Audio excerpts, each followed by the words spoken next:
आज हम आपको सच्ची घटनाओं पर आधारित टीवी शो क्राइम इंडिया की शूटिंग दिखा रहे हैं। क्राइम इंडिया के इस एपिसोड की कहानी रघुनाथ और उसके परिवार की है, जो आज से 10 साल पहले अखबारों की सुर्खियों में छाई रही। 5, 4, 3, 2, 1, एक्शन। वेलकम फ्रेंड्स, आपका स्वागत है क्राइम इंडिया के नए शो में। ये कहानी बहुत ही रोमांचक और रहस्य से भरी है। ये कहानी 10 साल पहले शुरू हुई इस बंगलो से। यहाँ रहते थे मिस्टर रघुनाथ अपने परिवार के साथ। एक खुश परिवार। फिर सारी खुशियाँ एक पल में छिन गयी। 10 साल पहले इसी दरवाजे से रघुनाथ की 21 साल की बेटी अपने घर प्रवेश करती है, जहाँ उसे अपने पिता का सामना करना पड़ता है, जो थोड़े गुस्से में थे क्योंकि जूही अपने दोस्त के बर्थडे पार्टी से लेट वापस आई।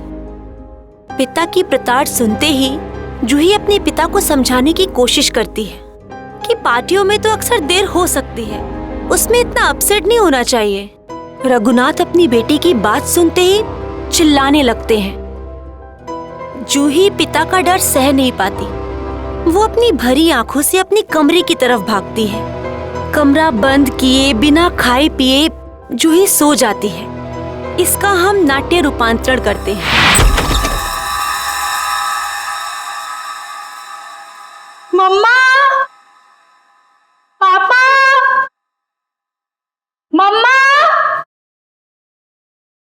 मम्मा, पापा। ये क्या? घर में कोई नहीं है क्या?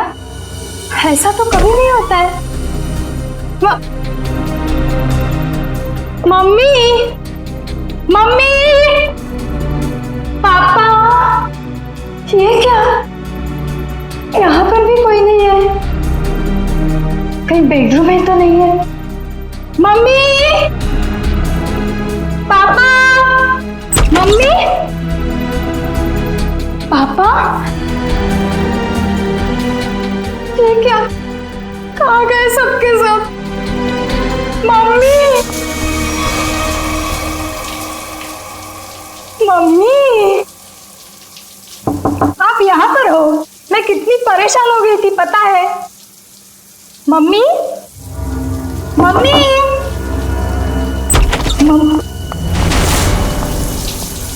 ये क्या? पानी का नल खुला छोड़ के मम्मी तो ऐसा कभी नहीं करती।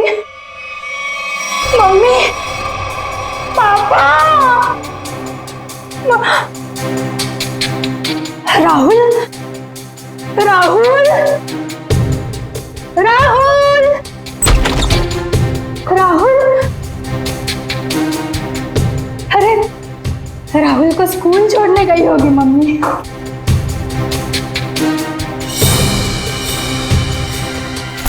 राहुल का स्कूल बैग, मतलब मम्मी राहुल को स्कूल छोड़ने गई। राहुल भी नहीं है। मम्मी, पापा, पापा की गाड़ी।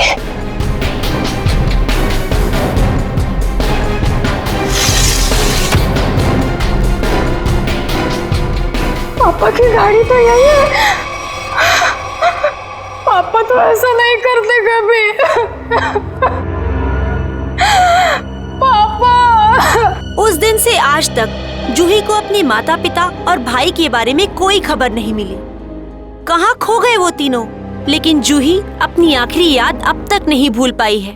अपनी मम्मी की पिंक साड़ी और पापा के स्टाइलिश हैट को, जो उन्होंने आखिरी दिन में पहना था, वो आज तक नहीं भूल पाई है। Just stop this nonsense. आप लोग किसी को चैन से जीने देंगे या नहीं? प्लीज मैम, आप प्लीज रुकिए। Shut up. और आप मेरे घर आए कैसे? परमिशन लिए ma'am. To hell with your permission. लोग मेरी जिंदगी को टेलीविजन शो का तमाशा समझते हैं। किसी के भी दर्द को स्टोरी बना देंगे। जिस घर से मेरी यादें जुड़ी हैं, आप उन्हीं यादों को एक्सपोज करेंगे। ये मैं नहीं होने दूंगी। Just go from here. चाहिए। ट्रस्ट मी मैम, हम ऐसा वैसा कुछ नहीं दिखा रहे हैं, बल्कि ये तो आपके लिए अच्छा ही है कि हो सकता है कि शो के बाद आपको नए फोन कॉल्स आए कि आपके मिसिंग पेरेंट्स मिल गए हैं। प्लीज मुझे और लालच मत दो। छोड़ दो मुझे मेरे हाथ में।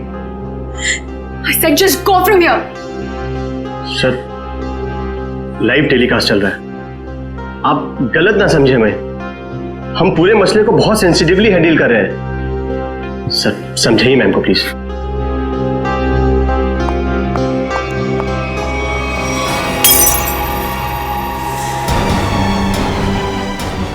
समझाइए ना, क्या करिए? तुम लोग जाते हो यहाँ से या मैं अपनी जान लूं? छोड़ो मुझे, छोड़ो मुझे, छोड़ो तुम मुझे, आज अपनी जान लेके दिखाऊंगी। उदय, उदय, कितना खून निकल रही है। पैकअप, पैकअप, चलो चलो चलो, इन्हें हॉस्पिटल लेके चलो। चल चल।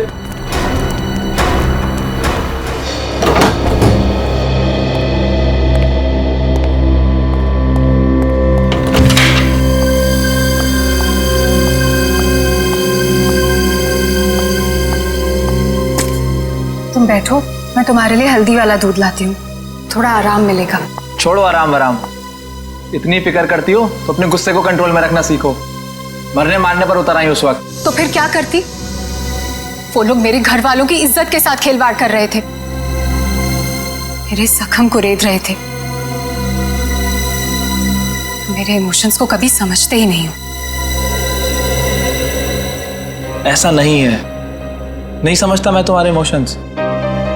जूही, मैंने ही कहा था, बहुत हिम्मत वाली लड़की हो। जिस तरह से तुमने इस दुख को समेटा और जिंदगी को फिर राह पर ले आई, कोई और होता कब का टूट जाता। तुम जैसा हमसफर बहुत नसीब से मिलता है।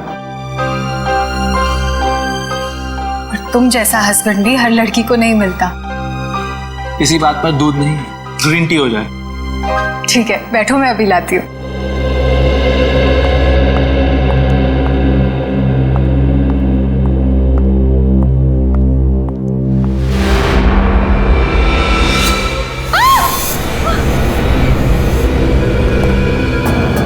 क्या हुआ जूही?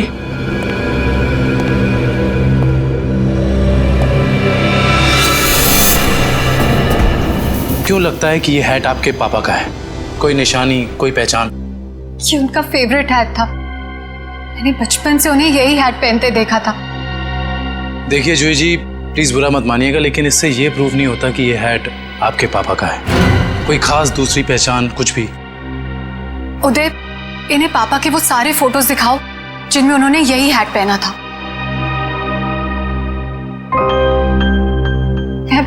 मैं पापा से कई बार कहती थी कि ये हैट पुराना हो गया है, इसे फेंक दो।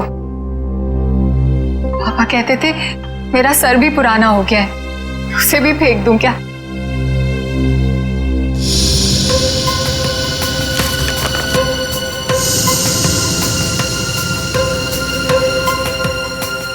जूही जी, इसे देख के तो ये जाहिर नहीं होता कि ये हैट यही वाला है। हाँ, ये जरूर पता लगता है कि ये हैट भी इस जैसा ही है। आपको क्या लगता है मैं आपसे झूठ बोल रही हूँ? एक काम कर, जरा आप घर के खिड़की दरवाजे चेक कर। जी सर। जूही जी, आप जो कह रही हैं वो तो हम मान लेते हैं, लेकिन ये हैट यहाँ पे आया कैसे? अपने आप तो नहीं आया। जी सर, किसी ने तो इसे यहाँ रखा ही है। आपको किसी पे शक? नहीं सर, पीछे के सारे दरवाजे और खिड़कियां अंदर से बंद है सर। इसका मतलब जो भी अंदर आया उसके पास मेन डोर की चाबी थी। जूही जी, आपने अपने घर की चाबी किसी और को भी दी है क्या? नहीं तो। हाँ, मुझे याद आया। एक्चुअली कुछ दिन पहले शॉपिंग आर्केड में मेरा पर्स चोरी हो गया था और घर की चाबियां भी उसी में थी। बड़ी लंबी प्लानिंग की गई है, लेकिन 10 साल बाद ये हैट यहाँ रखने का क्या मतलब हो सकता है? पूरा का पूरा परिवार गायब होता और किसी को भी पता नहीं चलता। ऐसे कैसे कोई गायब हो सकता है? सर, पुलिस रिपोर्ट में लिखा है कि ना किसी ने चीखने चिल्लाने की आवाज सुनी, ना ही कोई गोली चलने की आवाज सुनी। सर, जब ये हुआ तब जूही अपने ऊपर वाले बेडरूम में सो रही थी और बाकी के परिवार के लोग नीचे थे, तो अगर शोर शराबा होता तो जूही को जरूर सुनाई देता। एग्जैक्टली। अच्छा, इस वॉचमैन का क्या कहना है? सर, उसने बताया कि उसने ना किसी ऐसे आदमी को और न ही ऐसी किसी गाड़ी को बाहर जाते हुए देखा सर। यहाँ तक कि सर रघुनाथ जी की फैमिली को भी उस घर से बाहर जाते हुए नहीं देखा। सर रिपोर्ट में ये भी लिखा है कि घर में जबरदस्ती अंदर आने का कोई निशान भी नहीं मिला था। सर एक बात समझ में नहीं आ रहा, जब घर के सारे लोग गायब हैं तो ये जूही कैसे बच गई? वही तो, जूही को क्यों छोड़ा है? सर हो सकता है उसे जानबूझकर किडनैप नहीं किया गया, ये भी कोई साजिश हो। अच्छा, उस हैट पर से कोई उंगलियों के निशान मिले? हाँ सर, उस हैट पे 5 लोगों के उंगलियों के निशान मिले हैं। 2 तो जूही और उसके हस्बैंड के हैं, बाकी के मैच नहीं हुए हैं। जूही और उसके पति के उंगलियों के निशान, हो सकता है 10 साल बाद जब अपने पिता की हैट देखी तो दोनों ने उठाई होगी। सर अखबार की एक कटिंग में लिखा था कि रघुनाथ जी के एक भाई हैं हिमांशु, जिनसे उनकी ज्यादा बनती नहीं थी। दोनों भाइयों में प्रॉपर्टी को लेकर कोई झगड़ा चल रहा था। अब बाद में हिमांशु ने जूही से कुछ पुराने इन्वेस्टमेंट्स लौटाने के लिए कहा था सर। दया, इस हिमांशु के बारे में पता लगाना पड़ेगा। सर एक और बात पता चली है। क्या? सर जब हम इस केस के फाइल्स लेने गए तो वहां से पता चला कि ये फाइल्स इंस्पेक्टर विजय भी 2-3 दिन पहले लेकर गए थे। इंस्पेक्टर विजय? दया, इंस्पेक्टर विजय तो रिटायर हो चुका है, और फिर भी उसे इस केस में दिलचस्पी क्यों? रिटायरमेंट के बाद में तो केस छोड़ देना पड़ता है। नहीं नहीं नहीं नहीं, ये नहीं हो सकता। या तो रघुनाथ जी का केस सॉल्व होगा या तो रिटायर्ड इंस्पेक्टर विजय डिसॉल्व होगा। ये मेरी भी जिद है। और रंजीत, मैं बहुत नजदीक पहुंच गया हूं। किसी भी दिन कमिश्नर के पास पहुंच सकता हूं। सर्विस के दौरान 99 केस और रिटायरमेंट के बाद ये पहला केस, यानी हो गए पूरे 100। रंजीत, मैं बाद में फोन करता हूं। मैं देख के आता हूं क्या गिरा है।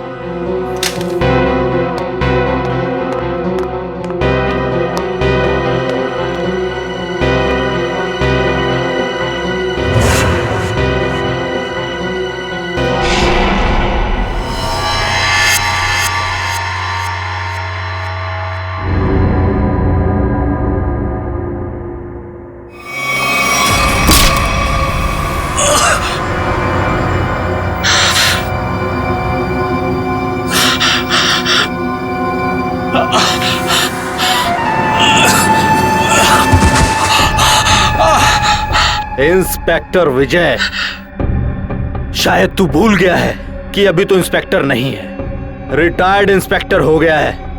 बस अब तेरी कहानी खत्म।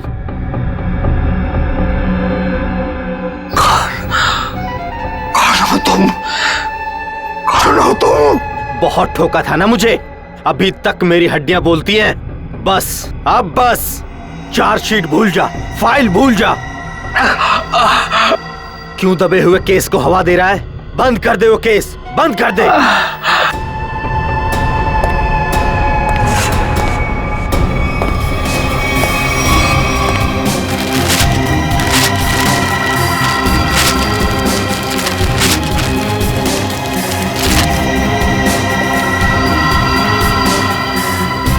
रघुनाथ भाई साहब को गुजरे तो तकरीबन 10 साल हो गए और अब तो सिर्फ उनकी यादें हैं।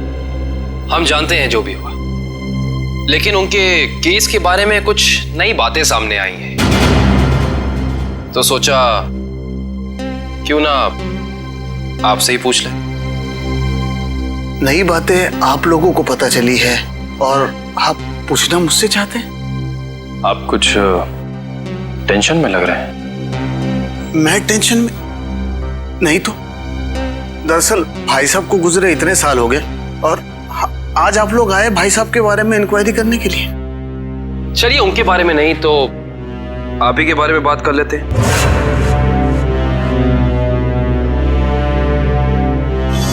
कल दोपहर में कहां थे आप? कल ऑफिस में था। ऑफिस? रियली? इसमें हैरान होने वाली क्या बात है? आप कल 12 से 3 बजे तक ऑफिस में ही थे। एक्चुअली मैं लंच आवर्स में घर आता हूँ 2-3 घंटा रेस्ट करने के लिए। आपके घर का एड्रेस 54 गुलमोहर रोड है ना? जी नहीं। लेकिन आपकी कार कल उस वक्त उसी बंगले के सामने खड़ी थी। उफ, मेरी याददाश्त। दरअसल मैं सठियाने लगा हूं। मैं कल रुक गया था एक दोस्त के यहाँ, वो भी वहीं गुलमोहर में ही रहते हैं। मिस्टर हिमांशु जी, झूठ बोल रहे हैं आप। वहां पे आपका कोई दोस्त नहीं, बल्कि आपकी भतीजी जूही रहती है, समझे आप? इसलिए झूठ बोल के कोई फायदा नहीं है। हम जानते हैं कि आप जूही से मिलने गए थे उसके घर। हाँ, मुझे उससे कुछ काम था। काम था इन्हें? हाँ, फिर आप उससे मिले क्यों नहीं? बल्कि आप तो छिपते छिपाते उसके घर गए, उसके किचन के प्लेटफॉर्म पे उसके पिता रघुनाथ जी की हैट रखी और बड़े आराम से वहां से निकल गए। क्यों? हैट? कौन सा हैट? मिस्टर हिमांशु, आपको लगता है कि आप ऐसी गोल गोल बातें करके सीआईडी से बच सकते हैं? कसम से, ना तो मैं भाई साहब की किसी हैट के बारे में जानता हूं और ना ही उनके लापता होने के बारे में। हिमांशु जी, ये क्या है?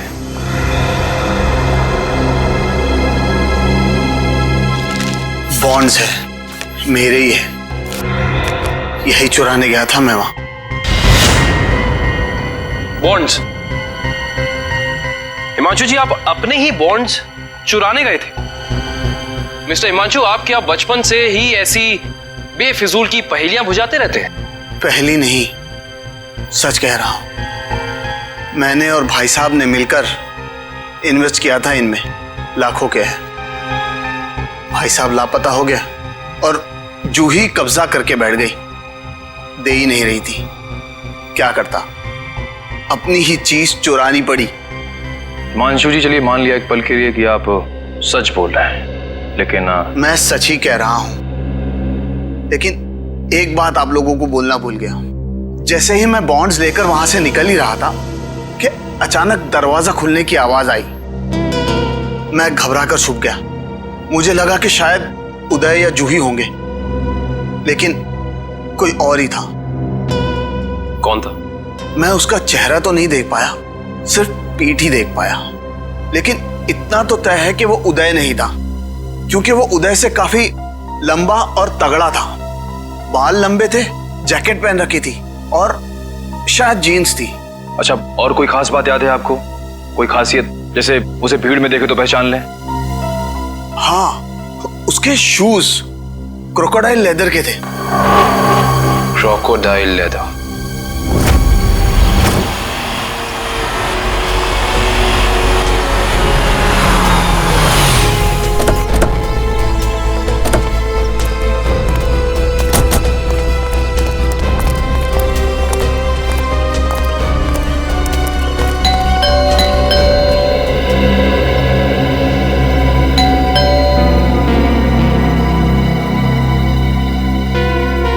विजय, विजय, विजय सर।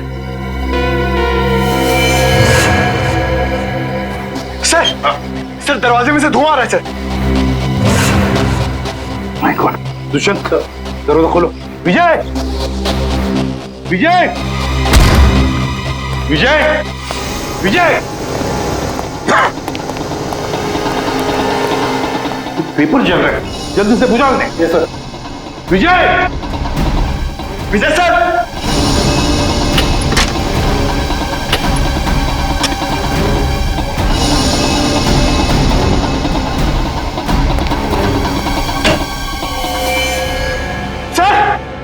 सर जल्दी आइए।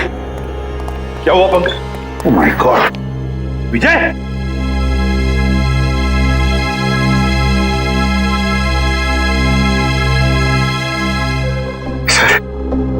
सर ये मर चुके। सिर पर वार किया है, गोली भी चली है सीने में। सर, दो गोलियां लगी हैं। My God.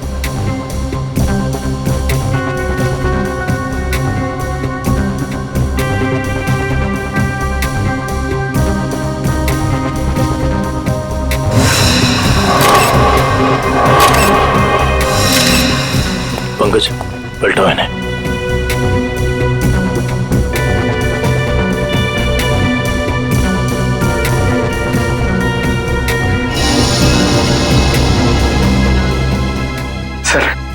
सर ये कैसे हो सकता है सर? विजय जी इतने सीनियर और एक्सपीरियंस ऑफिसर है, फिर इन्हें इन्हीं के घर में गोली मार दी। जिसने भी किया है पंकज, जो खिड़की का शीशा तोड़ा, बोल्ट नीचे किया, खिड़की खोलकर अंदर आके यहाँ चुप कर बैठा होगा। शायद आवाज सुनकर विजय इस कमरे में आया तो उसने विजय के सिर पर वार किया और फिर 2 गोलियां भी डाल दी। सर लगता है कि खूनी और विजय जी की कोई पुरानी दुश्मनी थी, इसीलिए रिटायरमेंट के बाद मौका मिलते ही इन्हें मार डाला। ये भी तो हो सकता है ना दुष्यंत कि विजय किसी मुजरिम के लिए खतरा बन गया था, शायद उसी ने किया हो। ढूंढो इस कमरे को अच्छी तरह, एक एक कोना छानो और पंकज कुछ ना कुछ तो मिलना चाहिए, ढूंढो अच्छी तरह से।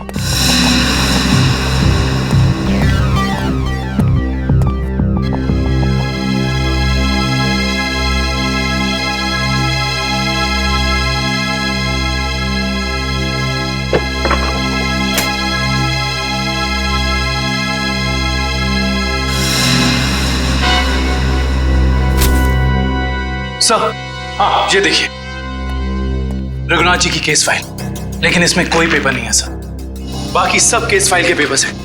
ये देखिए सर, सब में पेपर्स हैं सिवाय इसके। तो भी दुष्यंत, इसका एक ही मतलब है, इसके अंदर जो पेपर्स है वो वहां जलाए जा रहे थे। कोई नहीं चाहता था कि रघुनाथ के केस के बारे में हमें कुछ पता चले।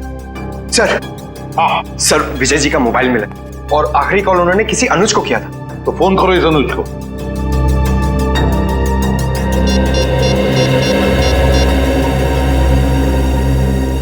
हेलो अनुज कुल्फी वाले, अरे यार मैंने 10 कार्टन मलाई कुल्फी बोली थी, क्या हुआ? अभी तक भिजवाई क्यों नहीं?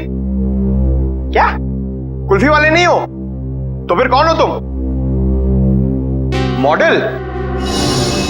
मॉडल है? मॉडल अनुज? मॉडल और पुलिस वाले का क्या कनेक्शन हो सकता है? सर कनेक्शन ये है कि आज से 3 साल पहले तक जूही मेरी गर्लफ्रेंड थी और 10 साल पहले जूही का पूरा परिवार गायब हो गया था और इंस्पेक्टर विजय को यह लगता था कि शायद मैं उनके गायब होने के बारे में उन्हें कुछ इंफॉर्मेशन दे सकता हूं। तो क्या कहा तुमने इंस्पेक्टर विजय को? कुछ नहीं सर, मैंने उन्हें वही कहा जो मैं पहले से कहता आ रहा हूं कि मैं कुछ नहीं जानता। तुम्हें कुछ नहीं पता? पंकज, अरे ये किधर जा रहे हैं आप लोग? तुम्हारे घर की तलाशी ले रहे हैं। अच्छा अनुज, ये बताओ कि जूही के घर से उसके पिता की हैट मिली है, इतने दिनों बाद वो हैट वहां कैसे आई? सर मैं आपसे सच कह रहा हूं, ना तो मैं किसी हैट के बारे में जानता हूं और ना ही किसी गायब हुए परिवार के बारे में। अनुज, तुम्हारे और जूही के परिवार एक दूसरे को अच्छी तरह से जानते थे और फिर भी तुम कह रहे हो कि तुम्हें कुछ नहीं मालूम है? चलो ठीक है, तो अब बताओ कल दोपहर को कहां थे तुम? कल मैं अपने एक फ्रेंड के एग्जीबिशन की ओपनिंग में गया था। फ्रेंड की एग्जीबिशन की ओपनिंग में गए थे? अच्छा। सर इसके घर में तो कुछ नहीं मिला और वो जूते भी नहीं जिसके बारे में हिमांशु ने हमें बताया था। अनुज, तुम होशियार बनने की बहुत कोशिश करते हो मगर हो नहीं। फिर से मुलाकात होगी।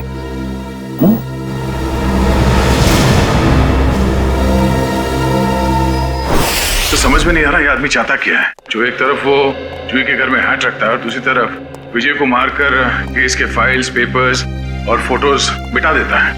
क्यों? लगता है उसे पता चल गया था कि विजय जल्दी अपराधी को पकड़ने वाला है, लेकिन एक बात समझ में नहीं आ रही है कि उसने रघुनाथ की हैट जूही के घर में क्यों रखी?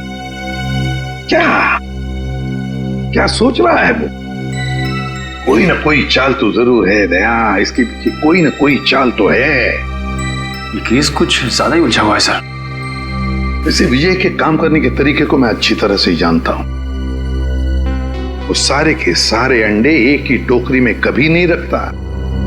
इन्वेस्टिगेशन की अलग अलग कड़ियां वो अलग अलग जगह पर रखता था। सर विजय के सारे रिलेटिव्स से पता किया, किसी को भी मालूम नहीं है कि वो कर क्या रहा है। उसके मोबाइल से कुछ पता चला? नहीं सर, कुछ पता नहीं चला। वे देखना पड़ेगा मौत के कुछ दिन पहले विजय कहां कहां गया था, किस किस से मिला था। सर इंस्पेक्टर विजय के घर पे हमें जो जले हुए कागज के टुकड़े मिले थे उनमें से ये टुकड़ा आधा जला हुआ है और इस पर नवदीप गराज लिखा हुआ है। नवदीप गराज? दया, विजय ने ये नाम ऐसे नहीं लिखा है। जरूर इस गराज का इस रघुनाथ के केस से गहरा संबंध है। जरूर कोई ना कोई गहरा संबंध है। विजय सर हाल ही में एक सेकंड हैंड कार के बारे में पूछने आए थे। Second hand car? जी हाँ, एक व्हाइट कलर की सेडान कार बेची थी 10 साल पहले। विजय सर उसी के बारे में पूछने आए थे। उस गाड़ी के कोई रिकॉर्ड या पेपर्स होंगे आपके पास? जरूर सर, हम रिकॉर्ड हमेशा पक्का रखते हैं। गाड़ियों का मामला है, क्या पता कब कोई चोरी की निकल आए। शेखर, वो जरा गाड़ियों की सेल डिटेल की फाइल लेके आना। याद है ये गाड़ी किसने खरीदी थी? जी हाँ, कोई गिरीश साहब थे, उन्होंने खरीदी थी। ये लीजिए सर। ये लीजिए, ऊपर ही रखे हुए हैं, विजय सर को दिखाने के लिए ही निकाले थे।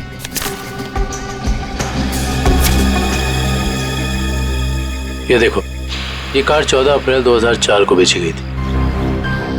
रघुनाथ जी के गायब होने के ठीक 2 दिन पहले सर? राइट। इसका मतलब है कि इस कार को रघुनाथ की फैमिली के गायब होने के बीच कोई ना कोई ताल्लुक जरूर है। मतलब सर, विजय जी ने गाड़ी तक पहुंचने का जो रास्ता चुना है वो जरूर रघुनाथ जी तक जाता होगा। एक काम करते हैं, पहले तो आरटीओ से ये पता करते हैं कि ऐसी किसी कार का रजिस्ट्रेशन हुआ था या नहीं, और विजय जी के मोबाइल पोजीशनिंग रिकॉर्ड से ये पता करते हैं कि पिछले दिनों वो कहाँ गया था। हो सकता है इस केस को सॉल्व करने में हमें कोई मदद मिल जाए। सर, ये लैटिट्यूड 345 नॉर्थ और 213 ईस्ट है। सर, एग्जैक्ट वही लोकेशन है जो विजय जी के मोबाइल फोन में स्टोर है। सर, विजय जी इस जंगल में यहाँ आए थे, लेकिन उन्हें यहाँ मिल के सकता था। करण, वो जरूर इस केस से जुड़े हुए कुछ सबूत ढूंढने के लिए यहाँ आया। ये भी तो हो सकता है कि वो उस सफेद गाड़ी के पीछे आया हो। लेकिन सर, ये जंगल बहुत दूर तक फैला हुआ है, कई किलोमीटर तक। ऐसे में इस जंगल की कॉम्बिंग कर पाना थोड़ा मुश्किल होगा सर। हाँ, मुश्किल हो सकता है, मगर नामुमकिन भी तो नहीं। दिव्या, ये कितना एरिया छान मारा था उसने? सर, यहाँ से 200 मीटर के घेरे में। 200 मीटर? बस फिर फैल जाओ चारों तरफ।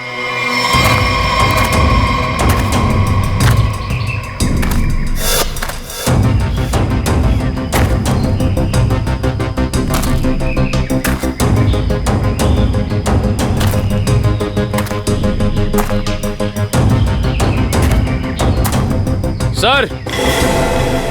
हाँ हाँ निखिल। सर, हाँ, ये देखिए सर।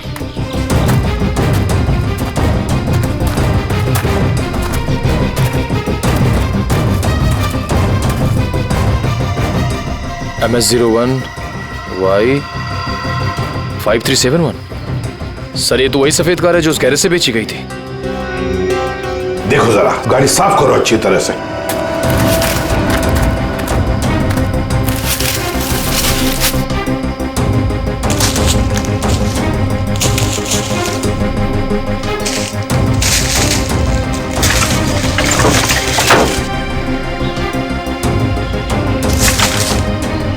साफ करो, अच्छी तरह से साफ करो।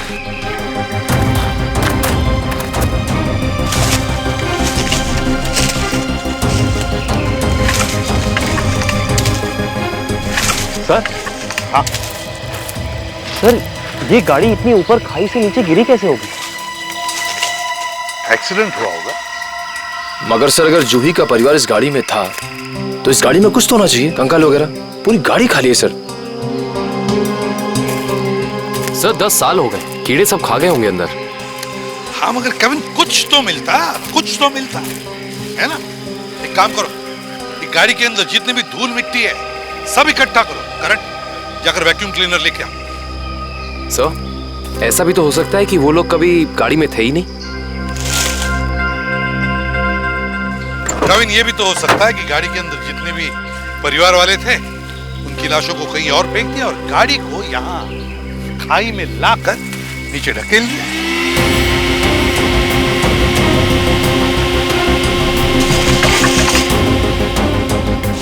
सर।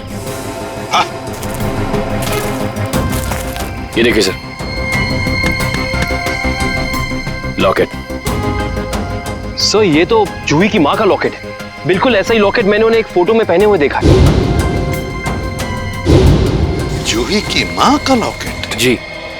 फिर इसका एक ही मतलब हो सकता है कि जूही के परिवार वालों को इसी गाड़ी में लाया गया और फिर उनकी लाशों को कहीं और ठिकाने लगा दिया और गाड़ी को यहाँ इस खाई में लाके ढकेल दिया ताकि कोई सबूत न रहे। ना रहेगा बांस, ना बजेगी बांसुरी। जी साळुंखे साहब, कुछ पता चला? अरे यार अभिजीत, ये बात गलत है यार। आते ही धन्य से सवाल कर देते हो। मैं यार आए हो, हाल चाल पूछो, अपने बताओ। मतलब हालचाल? अरे हालचाल पूछने वाला था सर। कैसी है तारिका जी?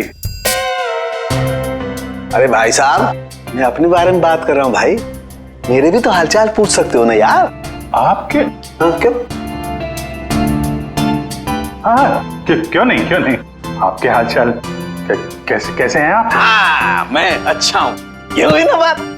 अब आओ पूछो। अरे आए हो, हाल चाल पूछो, हाय हेलो करो। काम तो होता ही रहता है, बताएंगे ही ना। अब बताओ क्या पूछ रहे थे तुम? ये जो धूल मिट्टी मिली थी कार में से, हाँ, इसमें से आपको कुछ मिला? हाँ अभिजीत, इस मिट्टी में से हमें एक नाखून का टुकड़ा मिला और कुछ बाल मिले। उनमें से एक बाल किसी 40 साल की महिला का है और ये नाखून का टुकड़ा किसी 10-12 साल के बच्चे का है। और इन दोनों का रिकॉर्ड नहीं है हमारे पास। जरूर ये जूही की माँ और उसके भाई का होगा। और बाकी बाल के टुकड़ों का अभी भी टेस्ट चल रहा है। रिपोर्ट लेने गई है श्रेया। सर, पता चला है कि रघुनाथ जी की फैमिली के गायब होने के कुछ दिन पहले ही उन्होंने अपने खास एम्प्लॉय मुकेश को नौकरी से निकाल दिया था। मुकेश? कहीं सबके पीछे इस मुकेश का हाथ तो नहीं? सर, जो बाल के टुकड़े टेस्ट के लिए गए थे उनमें से एक बाल का डीएनए मैच हो गया है। किसका? भानु नाम है उसका। अंडरवर्ल्ड का कॉन्ट्रैक्ट किलर है। सुपारी लेके मर्डर्स करता है और कई मर्डर केसेस भी चल रहे हैं उस पर। भानु?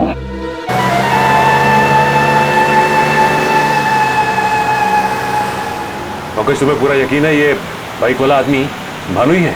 हाँ सर, सिग्नल तो यही बता रहा है। हाँ।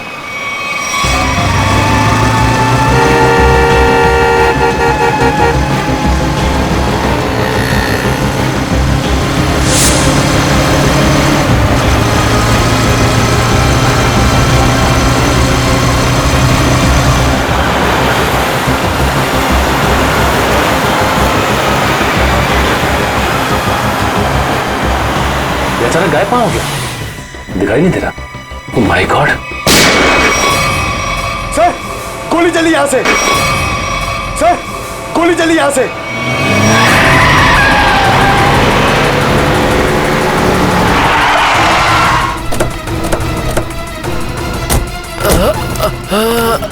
बताओ भानु, कैसे हुआ ये सब? बोलो भानु, कैसे हुआ?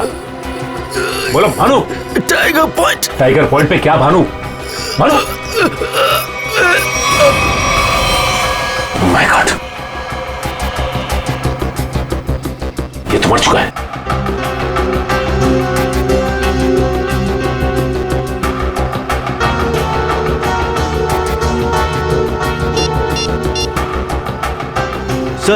सर, इसके मोबाइल में एक अनआइडेंटिफाइड नंबर से मैसेज आया था।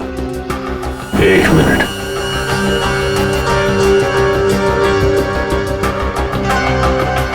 मैसेज? एक काम करो, पता लगाओ कि ये नंबर है किसका। रघुनाथ जी की कंपनी में 20 साल पूरे काम किया हूं मैं। फ्लोर मैनेजर था, प्रोडक्शन, लेबर सब मैं ही संभालता था। तो तुम्हें नौकरी से क्यों निकाल दिया मुकेश? जी सच तो ये है कि दोनों पार्टनर्स में यानी कि कुमार साहब और रघुनाथ जी के रिश्तों में दरार आ गई थी। दरार? इस दरार की वजह क्या थी? जी वो कुमार साहब को लगा कि रघुनाथ जी उनके साथ कुछ धोखा कर रहे हैं। चोरी छिपे कुछ डीलिंग्स भी कर लेते हैं। और इसलिए कुमार ने तुम्हें रघुनाथ पर नजर रखने के लिए कहा? जी हाँ, मैं रघुनाथ जी की हर खबर कुमार साहब को देता था। वो किससे मिलते हैं, क्या डील करते हैं, क्या लेन देन है, सब। और जब रघुनाथ ने तुम्हें पकड़ लिया ये सब करते हुए, तो उन्होंने तुम्हें काम से निकाल दिया? जी हाँ। और उसके ठीक 1 साल बाद में कुमार जी और रघुनाथ जी ने अपनी पार्टनरशिप खत्म कर दी। जी हाँ, ये तो होना ही था। अच्छा, वैसे इंस्पेक्टर विजय क्या जानना चाहते थे तुमसे?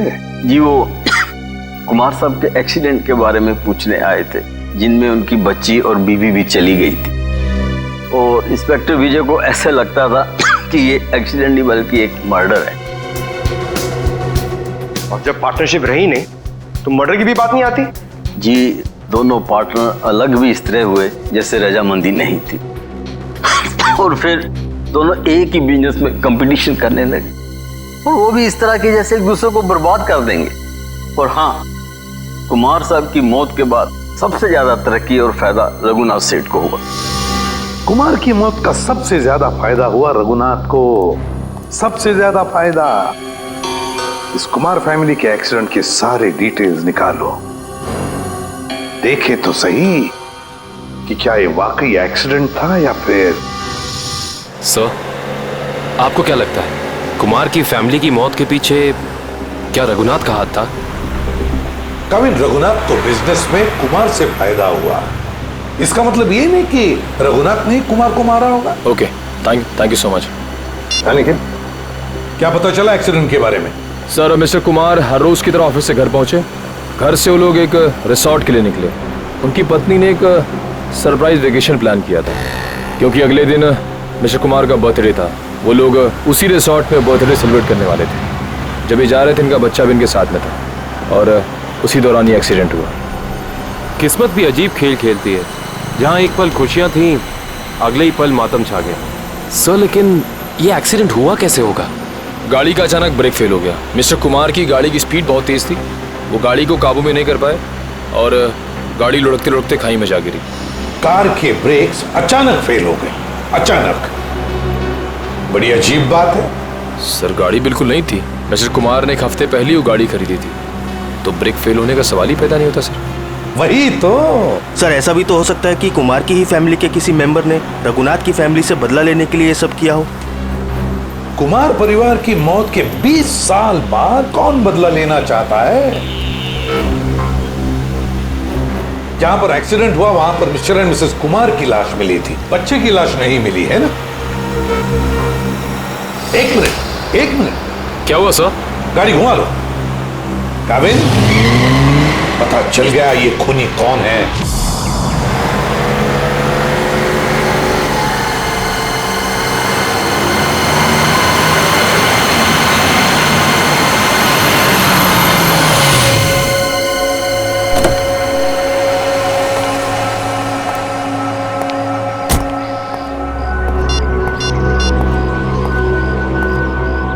हेलो, हाँ मैं पहुंच गया हूँ 42 माइलस्टोन के पास।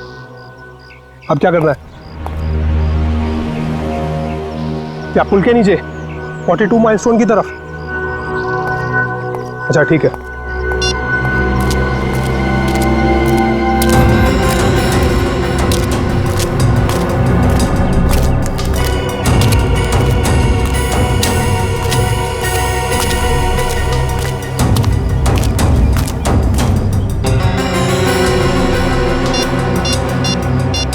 हेलो, हाँ आप किधर आना है?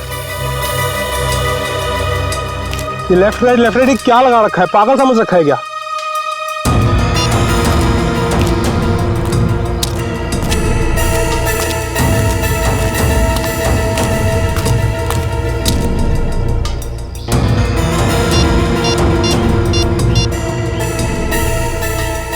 हेलो, मुझे क्या पागल समझा है क्या?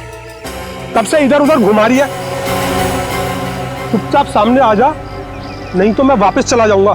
इधर मेरा मुंह खुला और तुम जेल के अंदर, इसलिए जल्दी से सामने आ और मुझे मेरा रोकड़ा दे ताकि मैं जाऊं यहां से। मैं जा रहा हूं। घबराओ मत अनुज, तुम्हारा पैसा पेड़ के पीछे रखा है।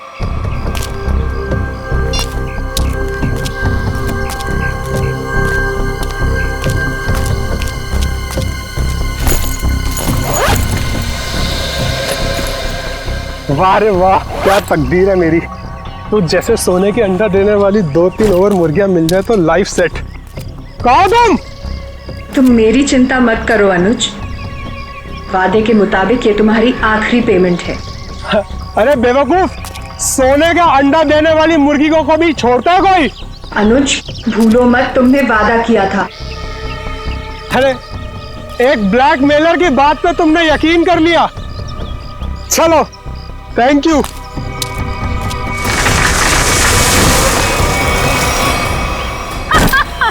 ये क्या कर रहे हो जोई तुम?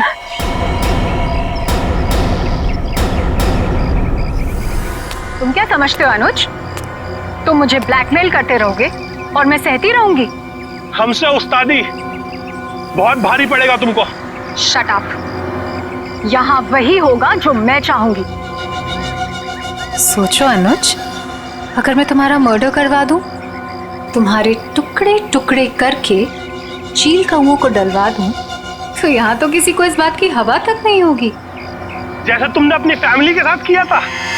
एक बात याद रखना, जो आदमी शर्ट सिलवाता है वो उसके अंदर बटन की जगह भी छोड़ता है। अगर मैं मरा तो मेरा एक पैकेट सीआईडी को पहुंच जाएगा और फिर तेरा डम डम डिगा डिगा। Just shut up। तू क्या समझता है? तू झूठ बोलता रहेगा और मैं मानती रहूंगी? तू जैसा लालची इंसान अपने नुकसान के लिए कुछ नहीं करेगा। ये क्या है ये? जुई, ट्रिगर दब जाएगा, इसको नीचे कर। जुई, तमंचे को नीचे कर प्लीज, इसको अंदर डालो, ट्रिगर दब जाएगा जुई।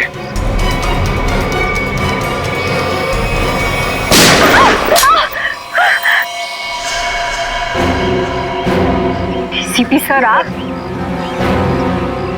तो आखिर आपको पता चल ही गया। खिलौना तुम्हारे हाथों में अच्छा नहीं लगता।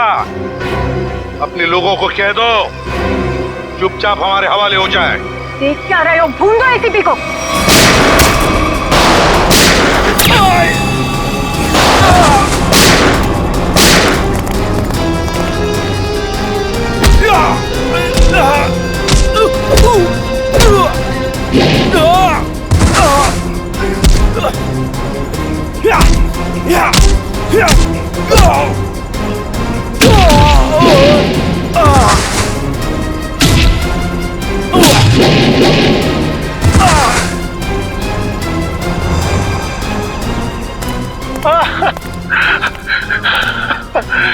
नहीं सर, मैं छोटा मोटा ब्लैकमेल हूँ सर।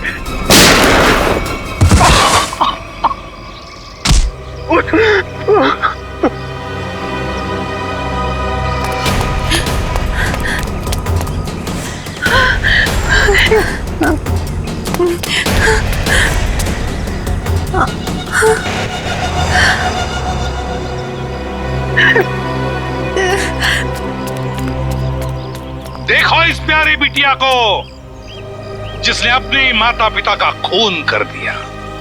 बताओ क्यों मारा तुमने अपनी माता पिता को? वो मेरे माता पिता नहीं थे, उन्होंने सिर्फ मुझे गोद लिया था।